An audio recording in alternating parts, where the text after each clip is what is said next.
Hey, what's going on, everybody? I seen that Marquez Brownlee posted a video about the problem with the home robot. Uh, I feel like we're entering an age of iRobot, but let's see what Marquez has to say about this. I already started this once, and in the first 10 seconds, there was music. So I'm going to try to skip the music so I don't get copyright strike. Rant video. This thing is a full-fledged humanoid robot. 5'6", 66 pounds, 4-hour battery life, self-charging, and it lives in your house. It's finally here. Get your mind out of the gutter. It's for doing chores. It's a My mind wasn't in the gutter. housekeeper. It has the same dexterity as a human because it's shaped just like a human, walks around on 2 legs, has 10 fingers. It can fold laundry and put it away for you, or it can do the dishes for you from start to finish and then put everything away. It can go around and water the plants outside or inside on a perfect schedule, and it never forgets a single plant. And then it'll go around and vacuum and tidy up the house if anything gets left out. It always knows where everything We about to get really lazy. Like, we already live in a world where we're lazy as it is, but now we're gonna have robots doing our chores. I thought this robot was gonna like be some kind of security thing or something. Maybe it's still maybe some kind of security. I don't know. Some karate on some intruders or something. I don't know. is. It can find the TV remote, and it'll basically actively do all the chores that you know you have to do, but you don't actually want to do. And Because we're lazy. when it's done, it goes back to its little docking spot and It charges charges itself. itself. Imagine going out for the day of work and coming back a few hours later and everything's done. All the chores are finished. Imagine replacing the batteries in this thing whenever the batteries go out. Every single time, every day, you never have to do chores again. That's amazing. Or maybe let's say you have mobility issues. This thing can sort of act as a That I can see where that would be a good thing to have, somebody that's like bound to a wheelchair and doesn't have anybody, because um, people in this world suck and we can't depend on each other.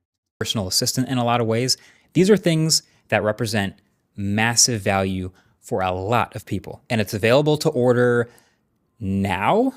This is available to order. This feels like it could be the best tech announcement of all time in 2025, except this isn't real. I knew it. I knew it wasn't real. And I mean that in the most literal way possible. This is not real. First of all, it's a pre-order. So you can go to this website right now and you can pick between 3 colors, and then it's either $500 a month subscription for a standard delivery, or you can pay a flat $20,000 to own it outright and get priority delivery. Just drop a $200 fully refundable deposit to get in line today, and deliveries in the US start sometime next year. And that's just allegedly. We don't know when it's actually going to ship. Now, to be clear, it's not actually the price that I have a big problem with. Like, I know these numbers seem eye-popping on paper, but They're more than eye popping on paper. They're eye popping in real life. this is a first-generation bleeding-edge humanoid robot assistant. Like, I never thought that this would be cheap, and also there isn't really competition yet. So you got to imagine the target audience is going to be people whose time is worth more than the money they're spending on it. Like, in 10 years, they'll be worth $500. This is for people who the idea of saving a few hours on chores every week so that they can use that time to make more money actually makes logical sense. Like, people really think like that. It's for early adopters. It's for people who want to spend however much they think it's worth on this brand new novel thing. That's fine. But my issue with this product is the gap between what it's actually capable of today and what they're promising as they take your money today. Like, I think when people watch a video like this, they expect that this robot has some sort of built-in artificial intelligence that allows it to recognize objects and navigate around on its own and learn your Like, it knows what needs to be done, but really, you're probably going to have to, like, coach every step of the way, which is unrealistic, which is why I think he was saying it's not real. house and be productive for those hours while you're gone. And that, I think, would be a reasonable thing to get out of watching that video, because that's what it's designed to show. That's what you're supposed to feel. That's the dream. But that's not actually what's happening. So Joanna Stern, the legend, She did a video with this Neo robot also this week where the company showed her all of the things that it could do. And turns out 100% of the things that they showed her were remotely controlled by a human in another room wearing a VR headset with controllers. That's not exaggerating. 100% of the stuff they showed her. The carry. That's funny. Imagine if you had these robots, and the reason why they cost so much is because they have to pay people behind the scenes. Like, you just got a factory full of people doing robot chores, like Ready Player One or something. Like, they got like pods, and you got to be like in your pod doing these robot chores on a VR treadmill. Things around, the loading up the dishwasher. I mean, look at this thing. Get low, get low, get low.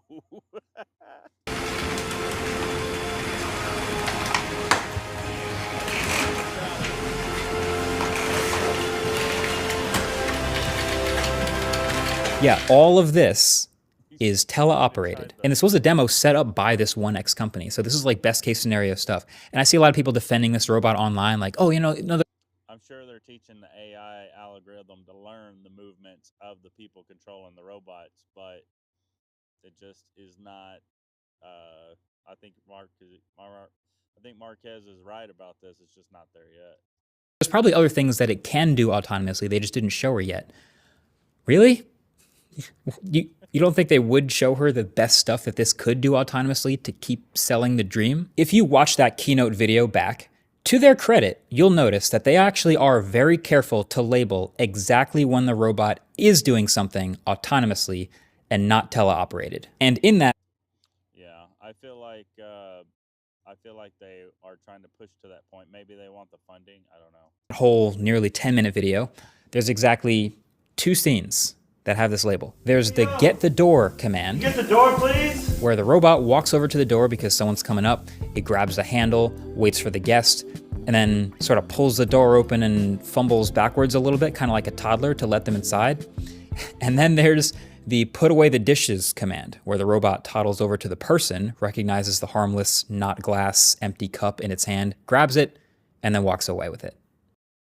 Cool. Harmless, not glass. Yeah. No, seriously, that's actually pretty impressive. Even if I could already today unlock the door with my Google Home and a smart lock with just my voice, there is something at least a little bit futuristic about a humanoid robot going to do that. That's part of the dream. It's doing it autonomously. But then that also means that everything else happening in this video and everything else we've ever seen this Neo robot do, we can safely assume is remote controlled. So the gap between what this product can actually do today and what it can maybe hopefully do someday in the ideal future it is massive. They are massively far apart. And so that's really bunch of kids in VR thinking, oh, this is a game. You got to try this new game. You got to do these chores like Sims. It's Sims in real life, but it's a VR robot, so the kids aren't actually there, but it's still like child labor.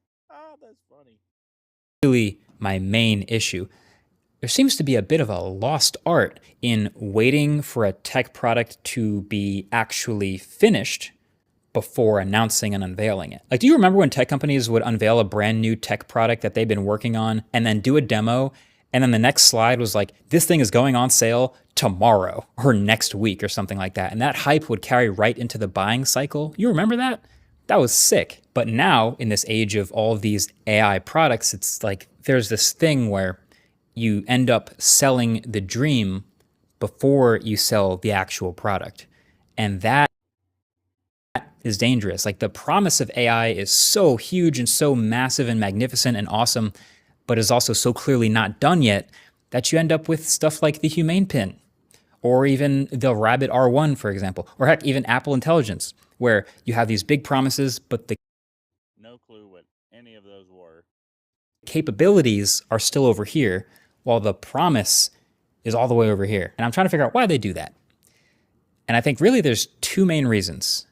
And Believe it or not, I think Tesla self driving is a really perfect parallel example for a lot of this stuff. See, basically, in order for this robot to be everything people want it to be, they need to develop a super smart AI system that looks through the robot's sensors and is able to learn its environment and recognize everything it's looking at and teach itself to navigate that environment and perform tasks. It has to learn. Yeah, and they're probably going to use people as the algorithm learning curve, like people in control, but the AI documents and mimics every little micro adjustment sensor, like did he go this far, did he go that far, so it's going to have to learn as it goes on.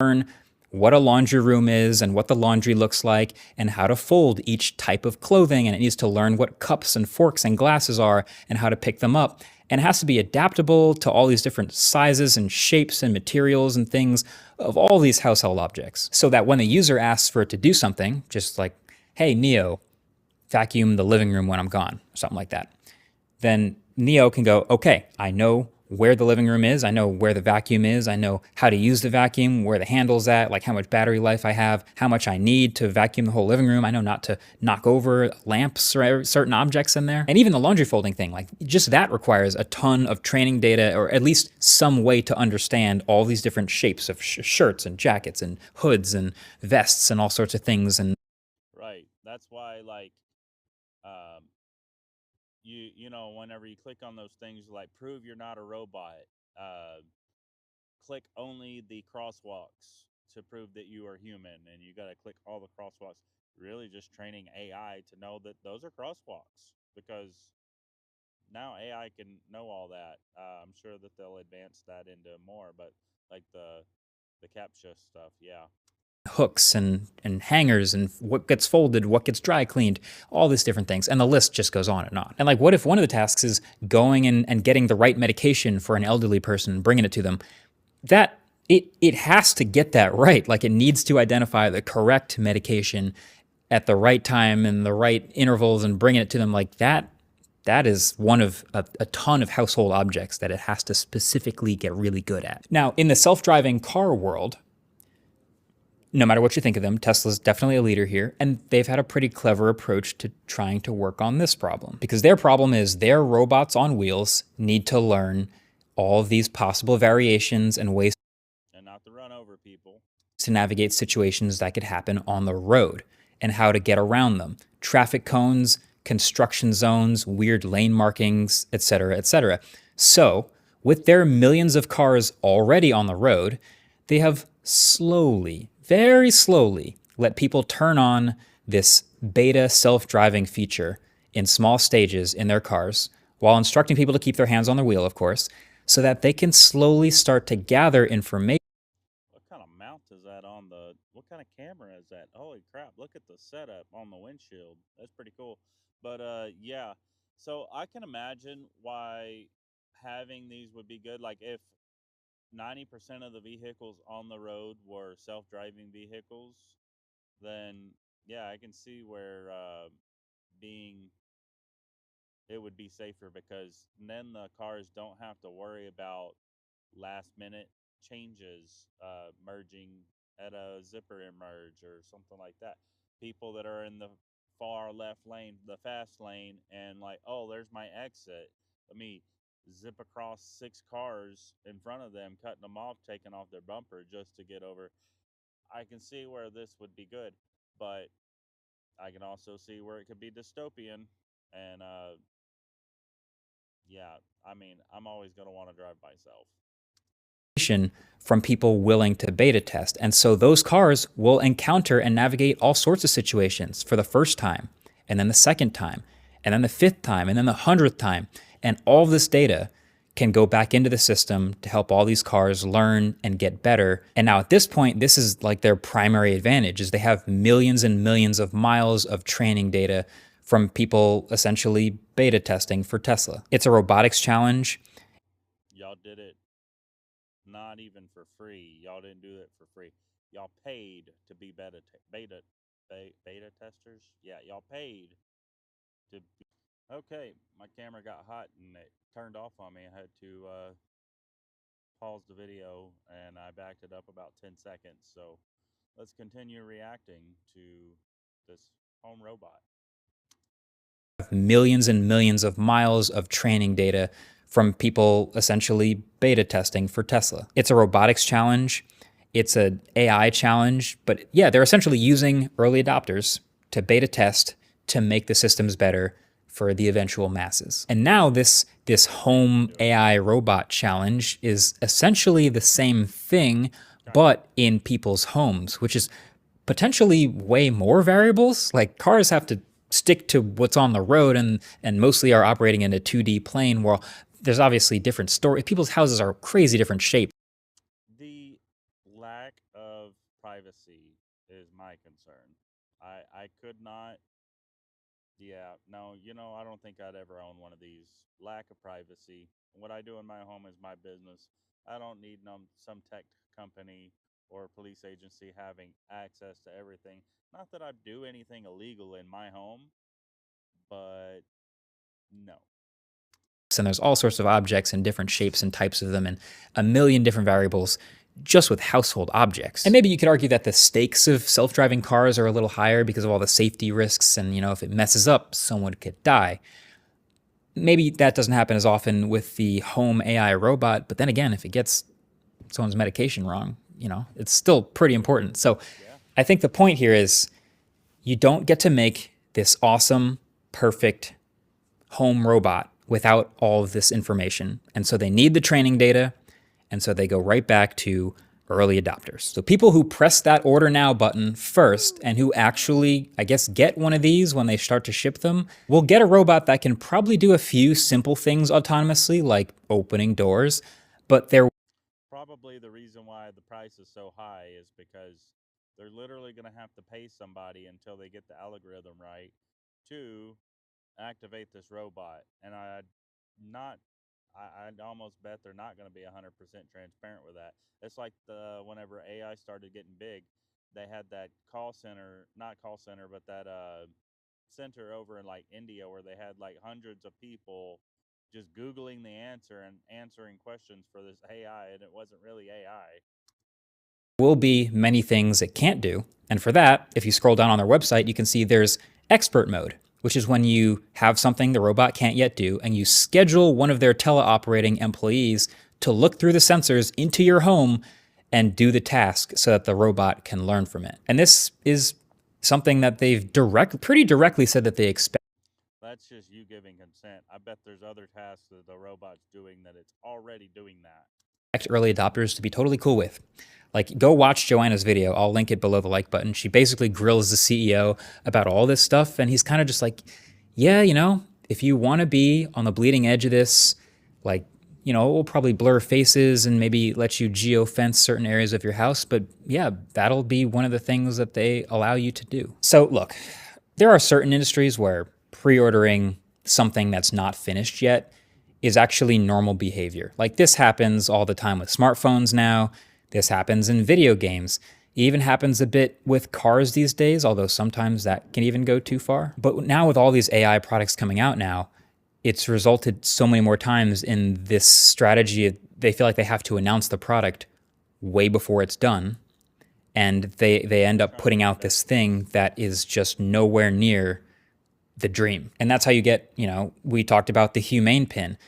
Doesn't that sound familiar? Like getting announced with such a high potential ceiling and promising that this could maybe be a post-smartphone world type of gadget. But it was just absolutely not good when it came out. And not enough people were willing to beta test something with that miserable of an experience. And then the Rabbit R1, like I said, that's another one. And, they are surviving and they're improving, but absolutely with those early adopters. But a $20,000, 5'6" humanoid that wanders around your house and does chores, like, hell no to the no. Are there really that many people, you think, that are willing to spend that amount of money and know that they're going to have to potentially give up some pretty serious privacy and are basically going to be a beta tester for some unknown number of years to hopefully maybe someday achieve that dream?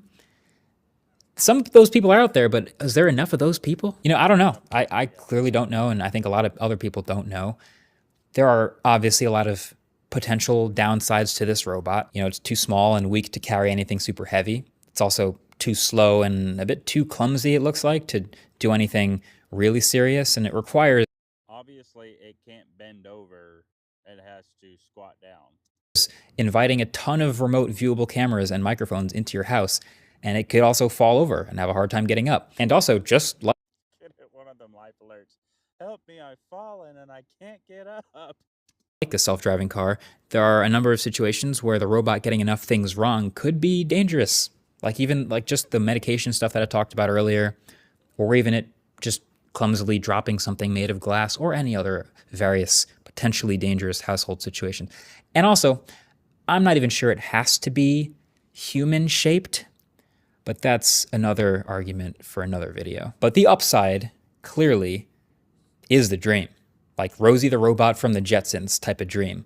A personal assistant that seamlessly goes around your house and quietly does all the stuff that you don't want to do and does it better and faster as time goes on and does it in quiet hours of the night. The point is, this is So it's going to be clumsy making noise in quiet hours of the night, doing chores for you while you're sleeping, but can you sleep if it's noisy? the new Can you imagine? Like the, I don't even know if it has a sound. Maybe it doesn't, but I can just imagine. AI promise problem that we have. It's not just this product in this company. This is, you know, the most visible one on all our timelines right now, but it's like all these AI products are promising the world way, way before they have a product that's ready to actually show anyone and take money for it. And theoretically, this is what we want AI to do, right? It's not just like AI generated videos and slop and random copyright infringement. Like we want it to be doing actually useful, productive stuff. That's not the issue. It's just the gap. The gap, that's the issue. And closing that gap is so hard. And you know, this is one of the obvious examples. Like the people that would benefit most from the ideal version of this robot, like the elderly or people with disabilities, are the least likely to become early adopters. So Right. it's tough. I can actually applaud them for showing everything that they did to Joanna in that video. Fun fact, they actually reached out to me 10 months ago in January from a random Gmail address offering to do a sponsored video. I didn't respond. I didn't think it was anywhere close to real or worth doing a video or talking about, but we'll see how this ages. Like we might look back at this in 12 months and everyone everywhere is shipping great AI products and humanoid robots and it's all a dream and I look like an idiot. In which case, great. We made it through that gap somehow. But He's not an idiot. He's got some very valid points on this. history seems to be suggesting that I'll probably be right about this one, at least for now. But hey, subscribe to see me and my words if I'm wrong. Thanks for watching. Catch you in the next one. Peace. Yeah. So I agree with basically everything he said. So I won't be getting one of those, even whenever they do perfect it. I just don't like the lack of privacy thing. I mean, all your data going into a hard drive somewhere in a server in some city that is accessed by everybody. I mean, hackers, government, uh, data brokers. Yeah, no. Anyways, if you like this video, I appreciate you hanging out, and I look forward to seeing you in the next video.